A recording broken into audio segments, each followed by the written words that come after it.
Hello guys, आपका स्वागत है। आज हम लॉन्ग क्वेश्चन करने वाले हैं और ये क्वेश्चन बहुत ही ज़्यादा इम्पॉर्टेंट है। क्लास में मैम लोग जो होती हैं उनका ये डायग्राम जैसे बहुत ही फेवरेट होता है, हरदम पूछती रहती हैं। तो चलिए करते हैं। परागण किसे कहते हैं? पुष्प के नर भाग के पराग कोश से पराग कणों का किसी माध्यम की उपस्थिति में मादा के वर्तिकाग्र पर स्थानांतरण होने की प्रक्रिया को परागण कहते हैं। डायग्राम में देख सकते हैं, ये पुष्प का नर भाग होता है और ये पुष्प का मादा भाग होती है और इसके बीच में जो होता है उसे बीजांड कहते हैं। एक बार हम परागण के बारे में और बता दे रहे हैं। आसान भाषा में हम कहें तो पुष्प में जो नर भाग होता है वह मादा भाग के वर्तिकाग्र पर स्थानांतरण होने की प्रक्रिया को ही परागण कहते हैं। तो चलिए डायग्राम का नाम लिखते हैं। इसको हम परागकण कहते हैं और इस वाले भाग को हम वर्तिकाग्र कहते हैं और स्त्री केसर भी इसको कहते हैं। इस वाले भाग को हम वर्तिका कहते हैं और नीचे वाले भाग को हम अंडाशय कहते हैं, जिसमें बीज का निर्माण होता है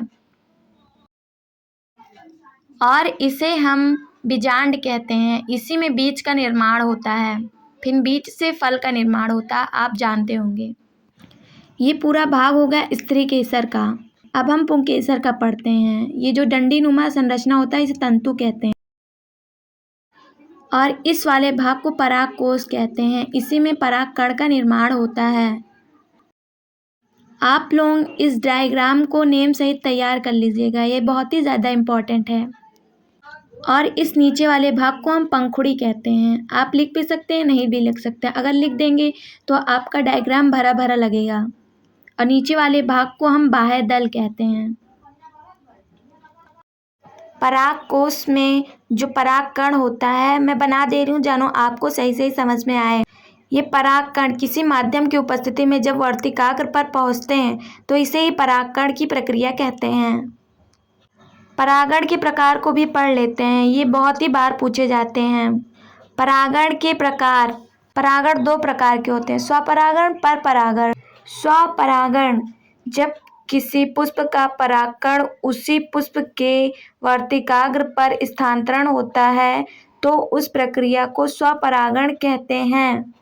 मैं आप लोगों को डायग्राम से समझा दे रही हूँ। डायग्राम छोटा सा बनाऊंगी, आशा करती हूँ कि आप लोगों को समझ में आएगा।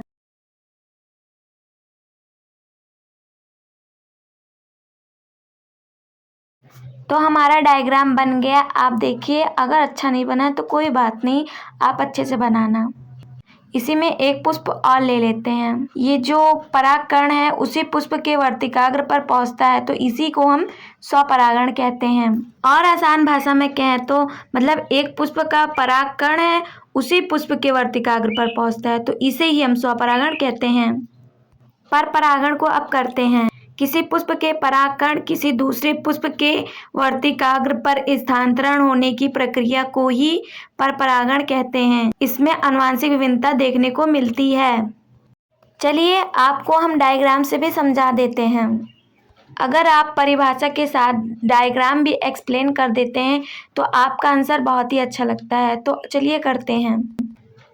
परपरागण में हम दो पुष्प ले लेते हैं क्योंकि इसमें किसी एक का परागकण किसी दूसरे पुष्प के वर्तिकाग्र पर पहुंचता है तो इसे ही परपरागण कहते हैं। परागकण का स्थानांतरण या कीट के द्वारा हो सकता है या वायु के द्वारा या जल के द्वारा।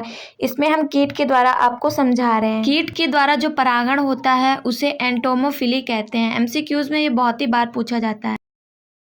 किसी एक पुष्प का परागकण दूसरे पुष्प के वर्तिकाग्र पर पहुंचता है तो इसे ही परपरागण कहते हैं। कीट के पैरों में जो चपक जाता है उसे परागकण कहते हैं। कीट जो होती हैं वह परागण की क्रिया कराने में बहुत ही ज़्यादा सहायक होती हैं। आशा करती हूँ कि आपको ये क्लास बहुत ही ज़्यादा अच्छा लगा होगा। Thanks for watching. आप अपने फ्रेंडों के साथ ज़्यादा से ज़्यादा इस आंसर को शेयर करें ताकि वो भी अच्छा कर सके पेपर में।